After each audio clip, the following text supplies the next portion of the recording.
A lady named Nell finds herself in a strange room with no way out. After several attempts to find an exit, she triggers an alarm that could put her in serious danger. A few hours earlier, Nell wakes up in the middle of an enclosed room. As she looks around, she sees that she's all by herself in a room where a huge metal door has been locked. She eventually stands up and slowly walks to the door to see if she can open it, but her attempts are unsuccessful. As she still struggles to see if the door can open, she hears the beeping sound of an LED clock inside the room. The clock starts counting from 0, and she looks confused as to what's happening. However, she ignores it when she sees a red rope in the corner of the room. As she reaches for it, she finds her phone buried under the rope. She immediately puts it on and tries to call 911, but it turns out there's no cell service. This gets her frustrated, especially because she can't even remember how she got into the room. As she also sees that she's in room 9, she starts to wonder if there are other rooms. While walking around the room for a while,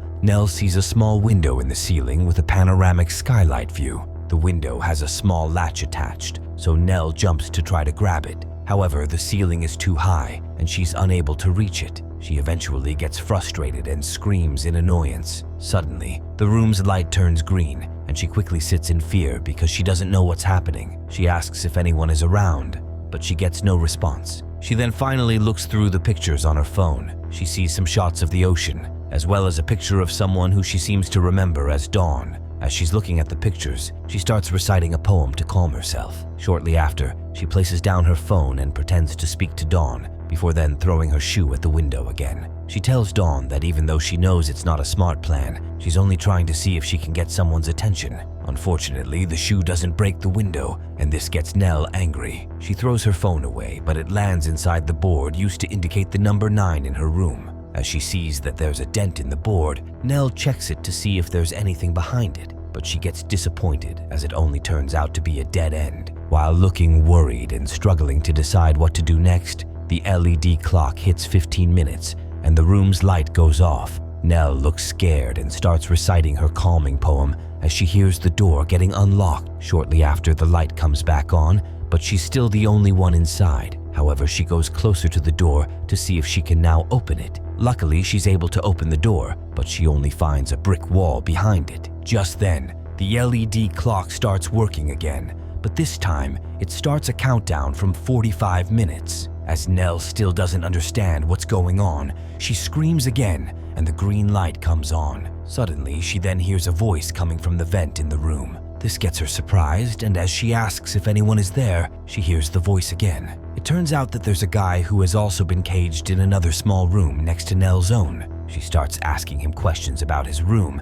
and if he knows anything about the people who kept them caged. However, the guy seems to be quite cryptic with his answers. Nell doesn't understand this, but she still keeps trying to get any useful information from him. To get him to trust her, she tells him her name, and he also says he's Travis. She then starts telling him about her room and the things inside. As she keeps talking, Travis asks if she's comfortable. Nell doesn't get why he'd ask that, but he says it's a polite question. She then says she's not comfortable. Shortly after, Travis mentions the small window at the top. Nell suggests climbing out, but he says it won't work. He also mentions that the latch broke off when he tried to pull it with his rope. Despite this, Nell says she'll also try it. She then ties a knot and gets it to hang on the latch. However, as she climbs the rope, she falls and passes out in the process. After a while, she wakes up and notices that one of her arms has dislocated. Travis tells her to hit it against a wall to fix it, but she sounds reluctant. However, she eventually does it and feels relieved. As she then sits down, she asks Travis who he really is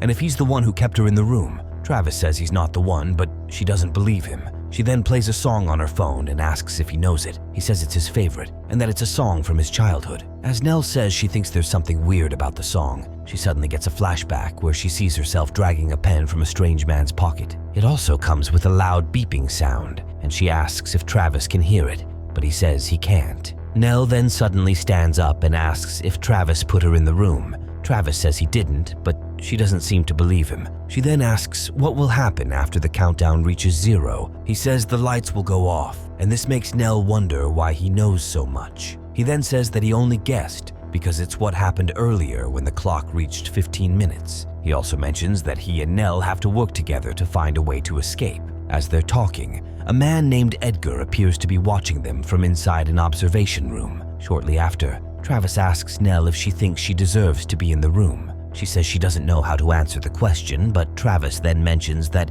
he thinks he deserves to be in the room. She asks why he would say that, and he says he let the people close to him down. Nell then tells him that it's not enough for anyone to put him under the conditions in the room. However, Travis still insists that God might have put them there as punishment for their sins. Shortly after, Nell hears Travis screaming and asking someone to leave him alone. She immediately goes closer to check on him, and as she shouts for him to tell her what's going on, the green light comes on again. Travis's screams eventually stop, and Nell wonders what must have happened to him. After a while, she hears him again, but this time, he sounds calmer. He tells her that a man came into his room to fix him. Nell doesn't know what this means, but Travis also mentions that the man said he'd help him out of the room. Nell remains confused, but she then tells Travis that she'll work on a plan to get them out. As Travis says he wants to sleep, Nell advises him against it. She also encourages him to keep talking to her so he won't fall asleep. Nell then checks around the room and starts wondering how the man from Travis's room entered. She goes back to check the hole in the number board, and there she finds an electrical cable. As she tries to figure out where the cable connects, Travis asks if she really thought he put her in the room. She says she did initially, but that she now thinks they have to help each other to get out. He asks why, and she says he's all she has in there. Travis asks if she has no one outside, and while Nell looks at Dawn's picture, she says she has someone. As she tries to explain who Dawn is, she asks Travis if he has ever had someone he was really close to. He says he did, and that the person was irreplaceable. However, he eventually mentions that the person abandoned him. Nell also says that Dawn just disappeared from her life without any notice. As she's talking, she notices that there's something under the skin on her upper arm. Travis says he has also noticed it, but he mentions that his own is in his leg. Nell then sees that they're running out of time before the light goes off again. She then looks at the vent and realizes that it's possible to unscrew it. Following this, she picks up the broken latch and successfully uses it to open the vent from her side. She looks happy with this and immediately informs Travis to do the same thing with his broken latch. As he's doing it, he complains about how difficult it is, but Nell keeps encouraging him to get it done as fast as he can. Just then, she decides to check the electrical cable in the number board. She then drags out the really long cable and sees that it's connected to a hidden camera. She looks shocked and informs Travis about it, though he says nothing. After destroying the camera, Nell then decides to go through the vent to see if she can get to Travis's room. Unfortunately, she can't fit in, so she decides to dislocate her arm again. Without much hesitation, she dislocates her arm and finally enters the vent. However, she doesn't go too far before she triggers a loud alarm. She quickly moves back to her room and sees that the color of the light is now yellow. While struggling to get back up, she gets a flashback where she sees her hands covered in blood. The yellow light in the room soon returns to normal, but as she shouts while calling on Travis, it turns green again. Travis then sounds really scared as he says the strange man might come for him soon. He also says that Nell should have just stayed back in her room. However, Nell believes he's only talking out of fear. After fixing her arm again, she then tears through the skin on her upper arm,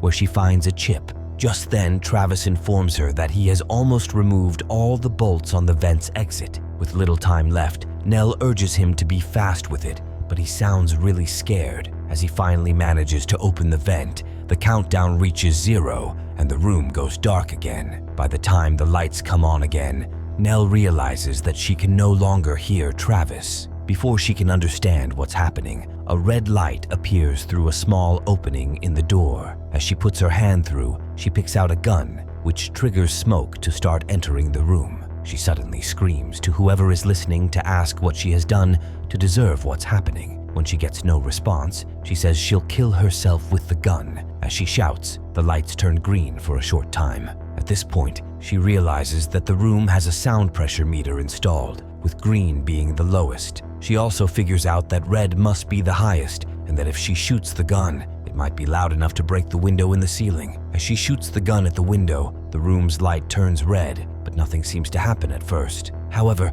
the window eventually shatters, and she's happy to finally see a way out. Following this, Nell uses her rope to climb to the roof, with Edgar watching as this is happening. Nell then lands in a room with screens showing the word end. She looks confused for a while, but shortly after she walks through a door to see where she is. In the process, she comes across the window in Travis's room. She then watches as he gets frustrated and attempts to shoot himself with the gun he was also given. Nell tries to tell him to shoot elsewhere, but Travis can't hear her, so he eventually kills himself. As this happens, Edgar leaves his office and walks towards the window in Travis's room. This forces Nell to hide, and while Edgar is then checking on Travis, Nell runs away and finds out that she's actually in a place that looks like a laboratory. As she's walking around, she sees a TV commercial where Travis is talking about a company named Chrysalis Robotics System. In the commercial, Travis talks about how the company is creating robots that will be able to work in a range of professions. He also adds that the company wants to create robots that will behave like humans,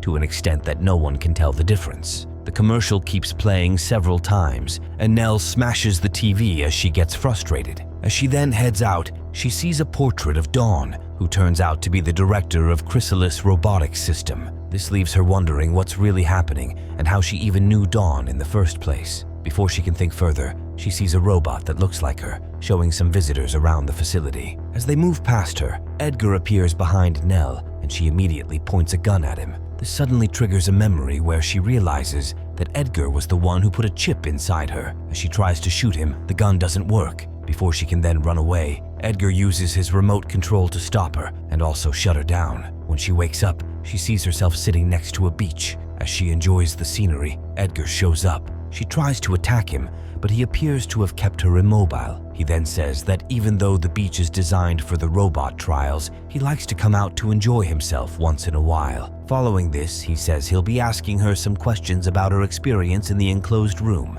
which he calls a barrel. She asks who he is, and he just tells her his name. He then asks if she ever felt stressed out in the barrel, and she says she did. He also asks if she felt the urge to care about Travis's well-being. She wonders why he would ask that, but he still keeps up with his questions and asks what she did first after leaving the room. As she tries to remember, he tells her that she went to find Travis to see if she could save him. He then says the trial was supposed to help her learn to care about Travis, and that because she did, then it means she passed. As he's about to ask the next question, Nell asks about Dawn. Edgar then says that Dawn is all around them, and she's the reason they're doing the trials. He eventually tells her to focus on his questions, after which he asks if she ever felt like a human being. Nell sounds confused and says that what happened to Travis was unfair. Edgar doesn't seem to care, and she asks if she has done the trials before. Edgar then says she has been involved in the trials day after day. He also tells her that if she doesn't answer his questions, he'll have to repurpose her like he did for Travis. Despite this, Nell still doesn't answer him,